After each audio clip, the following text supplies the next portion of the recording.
Hello बच्चों, चलिए प्रश्न को पढ़ते हैं। आमाशय उदरीय गुहा के ऊपरी बाएं भाग में स्थित होता है और 3 प्रमुख भागों में बटा होता है। इन 3 भागों का नाम बताइए। दिए गए प्रश्न की मुख्य अवधारणा है मुख्य अवधारणा है आमाशय। आमाशय। तो यदि हम आमाशय की बात करें तो आमाशय कहाँ उपस्थित है, ये प्रश्न में दिया है। ये है उदर गुहा के उदर गुहा के ये ऊपरी बाएं भाग में, ऊपरी बाएं भाग में ये स्थित होता है। और यहां पे पूछा गया इसके हमें 3 भाग के नाम बताने हैं। तो अगर हम इसका एक यहाँ पे चित्र बना के इसको हम समझ सकते हैं कि आमाशय कुछ इस प्रकार से होता है। हम इसका एक यहाँ पे चित्र बना लेते हैं। ये हो गया आमाशय। तो अब हम देखेंगे कहाँ पे क्या चीज है।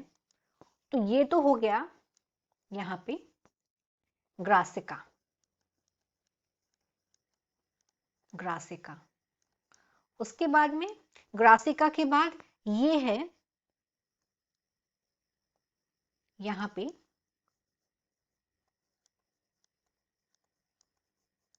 ग्रहणी का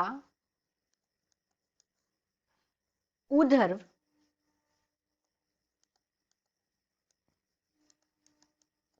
भाग। उसके बाद में हमें यहाँ पे आमाशय के अलग अलग हम भाग को देखते हैं। तो हम सबसे पहले देखेंगे ये ऊपर, सबसे ऊपर में ये हो गया जठरागम। उसके बाद में हम देखेंगे ये जो यहाँ पे है ये हो गया हिस्सा इसका फंडस। इसे फंडस बोलते हैं। फंडस के बाद हम देखेंगे ये हो गया काय। और ये हो गया यहाँ पे जठर निर्गम।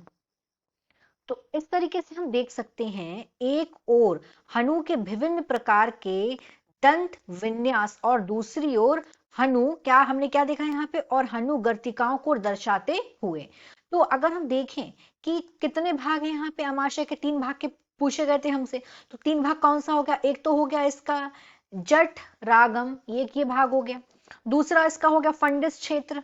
फंडस क्षेत्र ये फंडस क्षेत्र हो गया, इसको बोलते हैं फंडिक क्षेत्र। ये दूसरा भाग हो गया।